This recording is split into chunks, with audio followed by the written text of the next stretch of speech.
Bigger is better. That conviction is as American as cherry pie. Take Florida, which has been growing at a staggering rate the past decade.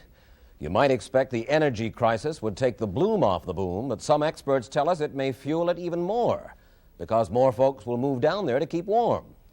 Well, 60 Minutes went to Florida to take a look before you leap. Come on down is what they tell the snowbirds. That's what they call the tourists from up north. Come on down for sun and sand and relaxation.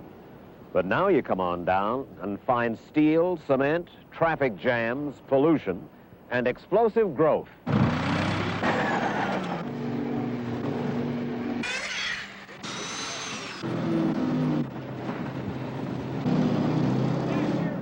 Nowhere in Florida is it more apparent than in the Tampa Bay region. What began in St. Petersburg as a sleepy retirement center has mushroomed out to the horizons now. Everybody, it seems, is beckoning the speculator. 10 years ago, much of this land in Hillsborough County was covered with citrus groves and pastures. But the farm is giving way to gas stations and drive-ins. The lures that brought people on down in the first place, white sand and the blue Gulf, is being walled in by the high-rise. What is left is being boxed in by the trailer or hemmed in by row on row of bricks and mortar. It all adds up to an urban sprawl that some experts forecast will, in a few short years, become the next Los Angeles, with an onslaught of people, all of them looking for some place to live in the sun, all competing for the same resources. For instance, water. St. Petersburg ran out of drinking water over 50 years ago. They pumped their wells until they hit salt water. So the only thing to do was to pump drinking water out of neighboring counties like Hillsborough. There is not enough water in Hillsborough County anymore. Just 3 years ago, if I'd been standing right here, I would have been up to my ankles in Lake Rogers. But with all of the new building in Hillsborough County and Pinellas County next door, Lake Rogers is becoming a small pond, and the folks here tell us the more new building, the lower the lakes. And the land around here shows the effects of all the pumping. The water-sensitive cypress trees are keeling over by the thousands. Bill Sonnenberg, after 25 years in the Army, retired here to the lake of his dreams. I bought this piece of property about 3 years ago. And the time I bought it, this beautiful lakefront, the water level was just about at the top of that pole out there. That is some 5 foot above what it is right now. The lakefront was up here where the grass is. That's 50 feet away. Now, 3 years later, look at it. It's nothing but a damn mud hole. The fishing's gone, the birds are gone, no ducks come anymore even. This water is so bad, this lake is so bad and so low because of that excess pumping that even the damn alligators are leaving. Not only is water a problem, so is sewage. For instance, Tampa's overloaded sewer system daily pumps 40 million gallons of raw sewage into Tampa Bay. Relief is not in sight for several years, yet the building goes on. We took a tour of some of the development in Hillsborough County with County Environmental Chief Roger Stewart. Mr. Stewart, what is it that we're looking at down here? Mike, this is a so-called percolation evaporation pond.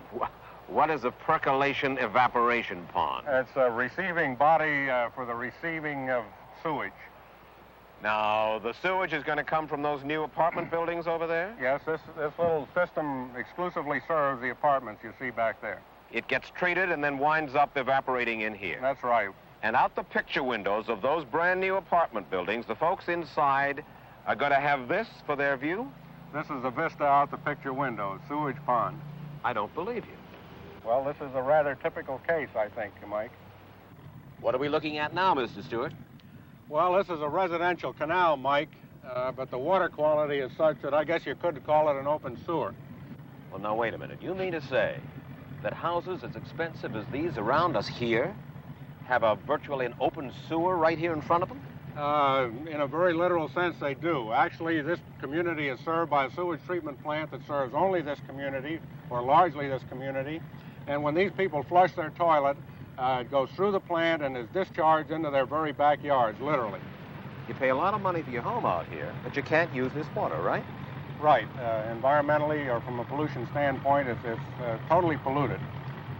Mike, I wish there was some adoption in the laws regulating the transfer of the sale of property that would put in writing a warning to the public when they are being sold property on water or in air which is beyond the standards, which is literally harmful to their health, just like they put it on a pack of cigarettes. You mean, beware, this water may be dangerous to your health. If you fall off the wall in your backyard, you might get sick.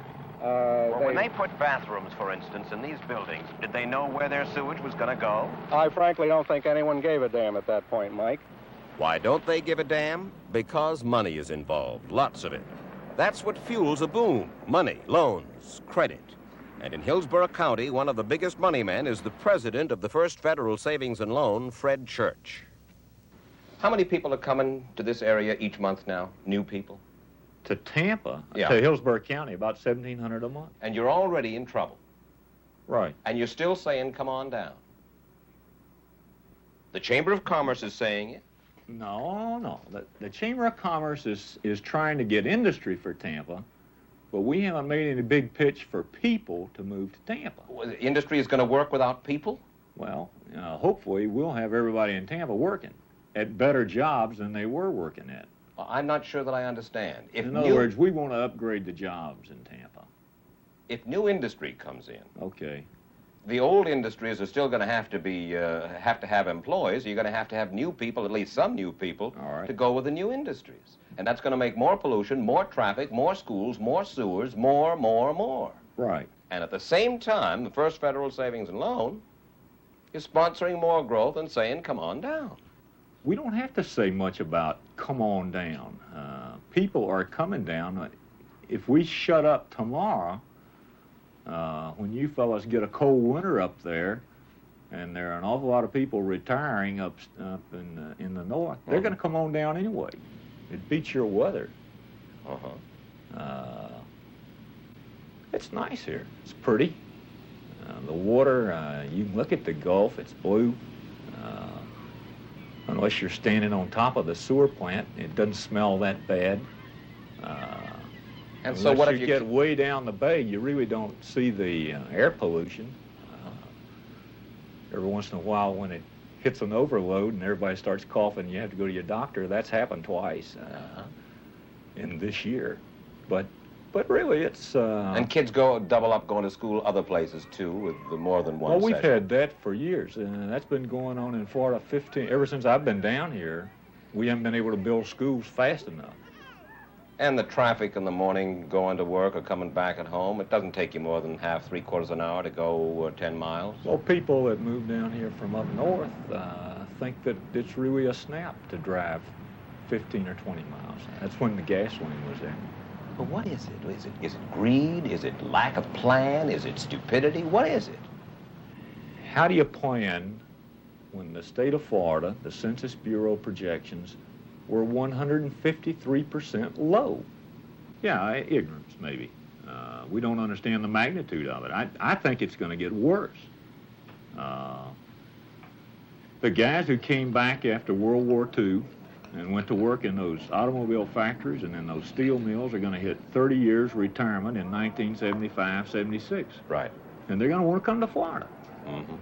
And to me, the period from 1975 to 1980 is more critical than it is right now. And this gives us, 2 or 3 years if we could get on the ball and get something done. And what are you doing about it to stop it? Not very much, because you're still lending money to people who want to come on down. And Only in the developments that we're willing to finance. what you're looking at is what large-scale development is all about. 15 years ago, this was farmland. There were only 5 or 6 houses in 3 square miles here. Today, it's a community of 40,000 people. As developments go, this one's pleasant. The homes, not all carbon copies, average about $45,000 apiece. They represent the good life for middle-class America. But that good life has created a demand not just for water and for sewers, but for schools and roads and all the other public facilities. A demand that has outstripped the supply. The man who built all this is developer James Schimberg. Mr. Schimberg, On the way over here, I came down something called Schimberg Alley, which is Hillsborough Avenue. And you got to admit, it's a pretty ugly, overcrowded spot. That shopping street coming down toward this lovely area here. You're responsible for it. That you can't blame on me or other people like me. What you're getting at now is that up until a few years ago, there was virtually no zoning, no planning, no foresight that existed in this area. And although we have it today, you can't necessarily erase overnight what's occurred in the last 15 or 20 years. I don't know that the fault lies in any one place. Part of the fault, though, in my book, lies within the realm of elected public officials who were unwilling to make the people pay the cost of the needed facilities that they were demanding, because they were somewhat inherently afraid that that might result in their not being reelected at the next election. You mean they just didn't have the guts to do the job? To some extent, I think that was a common feeling. But remember one thing, the builder and developer didn't make the rules. We have no alternative but to live by whatever the rules are that are made by the public officials on a local, state, and national basis. And we're responding to that. And the end result is frequently a hodgepodge. Trailers next to single-family homes. High density in agricultural areas. Over-commercialization winding up in a nightmare of neon with perpetual bumper-to-bumper traffic. All of this accomplished by the bureaucratic euphemism called a zoning variance.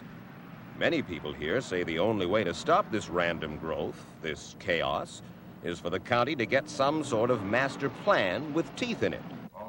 5 commissioners run Hillsborough County. Carl Carpenter is one. Why would a land developer like Jim Schimberg tell me just this morning that it is a lack of courage on the part of the elected officials of Hillsborough County that has kept a decent plan for controlled growth from developing? I have no idea. I guess you'd have to ask Mr. Schimberg. I don't necessarily agree with him. There again, this present Board of County Commissioners has only been here 4 of the 5 members for 1 year. So I think we've made some strides as far as growth is concerned. But what strides, sir? Well, as of yesterday, the 1990 plan, for example. The 1990 plan would restrict development in Hillsborough County to certain areas until the year 1990. Then the county would take another look. But there are problems with the plan. There is nothing legally binding in that plan. We don't feel that that we're in the position as elected officials to have a plan that says this is it, these are the lines, and this is it, and under no circumstances will it change. We feel that we need a flexible plan if we are going to hold on to our basic form of government. The newspapers laugh at you on that score. Roger Stewart says that's a typical cop-out by the county commission. Well, that's some of those people, of course, we're not real interested in pleasing. I think we have to be concerned about the majority of the people. It's easy to draw lines, and it's awfully easy for planners and professionals to say this is the way it ought to look on Sunday afternoon when you ride around. But I think it's the nitty-gritty of it all is the politician who has to tell the little lady or the developer, the large developer or the small developer, that this is not concurring with our plan and he must find some other way to develop, or the little old lady must move to some other area. By some in the community, Betty Castor is considered the maverick among the county commissioners. She agrees with critics who say that Hillsborough County's elected officials have been considerably less than courageous in checking chaotic growth. Time and again, she has called for strong land use plans, but she usually finds herself on the losing end when the votes are taken. All in favor say aye. Aye. Opposed? Aye. Passed 4-1. It's not unheard of, Commissioner Castor, that around the country zoning commissioners and so forth have been found to be on the take in order to grant certain permits. You think that goes on here? Well, no, I don't think that that goes on here. But I believe that the public thinks that goes on here. As I travel around this county, people come up and they say, well, someone must have been paid off for that decision. We have had half a dozen major rezoning petitions when the public has come out here in the hundreds to oppose them. Time and again, the large developments have been rezoned. And the public says, well, somebody must be making money on it. Commissioner Castor, how do builders, developers exercise pressures? When someone has a zoning petition, a developer or someone with a commercial interest, and they know how to work with a commission, they usually come in on an individual basis, or their attorney represents them. They walk around and they see all the board members individually. Well, nothing wrong with that. No, nothing wrong with it. But they have access to public officials that the public doesn't have. The public doesn't quite know how to play the game the way that the developers and the commercial interests do. They have access that the public doesn't have. Well, then why doesn't the public rise up in its wrath? This is what the public must do. Did anybody ever say, moratorium, stop? Let's regroup. Let's take a year off from growth and see if we can't figure something out in that year. Let's tell people not to come for a while. To me, you cannot stop growth. Not to grow is to wither and to die to me. You really believe that? Yeah, but I think that I used to be a real growth man. I was going to build the biggest company, and Florida was going to be the biggest state. And, yeah. And I think maybe, let's, instead of going up like that, let's go up like this. But I'm sincere in that there are a lot of fine places to live in Florida that are not overcrowded and that don't have these problems and could use the growth. But don't come to Tampa. No, I'm not going to say don't come to Tampa. Well, you say there are a lot of good places, but you... I like Tampa. You sound very much to me, Mr. Church, like a man who really can make up his mind. You know that growth too fast, too explosive is a darn poor idea. And yet you're not afraid, but you're reluctant to say, hold it. I'm reluctant to say stop it. And that's the trouble. Just about everybody, all across the country, is reluctant to say stop it.